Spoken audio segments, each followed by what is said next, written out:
parle de plus en plus d'impact écologique et d'impact environnemental. Mais sur quoi se base-t-on vraiment pour les quantifier ? C'est ce que nous allons voir aujourd'hui en nous penchant sur les 4 principaux indicateurs des impacts environnementaux du numérique. Si je te demande de me citer un des indicateurs d'impact, le premier qui te viendra à l'esprit sera sûrement les émissions de gaz à effet de serre. Et tu as bien raison, sauf que c'est loin d'être le seul indicateur à prendre en compte. L'indicateur d'épuisement des ressources abiotiques. Cet indicateur ne te dit peut-être rien, mais il est très important. Le numérique nécessite des ressources abiotiques ou aussi appelées ressources naturelles non renouvelables. C'est pour ça que cet indicateur est là pour évaluer l'impact du numérique en matière d'épuisement des ressources et plus particulièrement des stocks de minerais. L'indicateur de réchauffement global. Cet indicateur est le plus connu.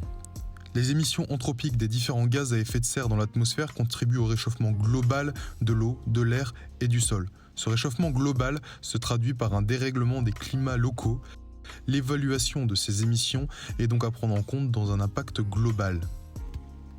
L'indicateur de consommation d'eau douce potable. Je ne t'apprendrai rien en te disant que l'eau est bien l'une des ressources les plus importantes pour l'homme. Sans eau, pas de vie, mais aussi pas de numérique. Comme l'agriculture, l'industrie numérique est responsable de périodes de stress hydrique pendant lesquelles l'humanité doit arbitrer entre plusieurs usages de l'eau douce car il n'y en a pas assez de disponible. Cet indicateur permet donc de prendre en compte l'utilisation de cette eau par l'industrie numérique. L'indicateur d'utilisation d'énergie primaire. L'énergie primaire est l'énergie nécessaire pour fabriquer l'énergie finale. Prenons un exemple simple. Pour extraire des minerais, on utilise du gasoil que l'on transforme en force motrice permettant d'animer les excavatrices.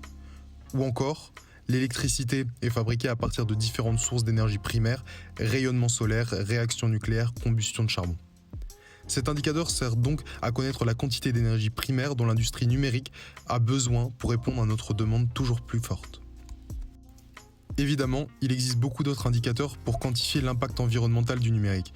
Mais avec ces indicateurs, nous pouvons déjà avoir une bonne approche facilement compréhensible de ces impacts.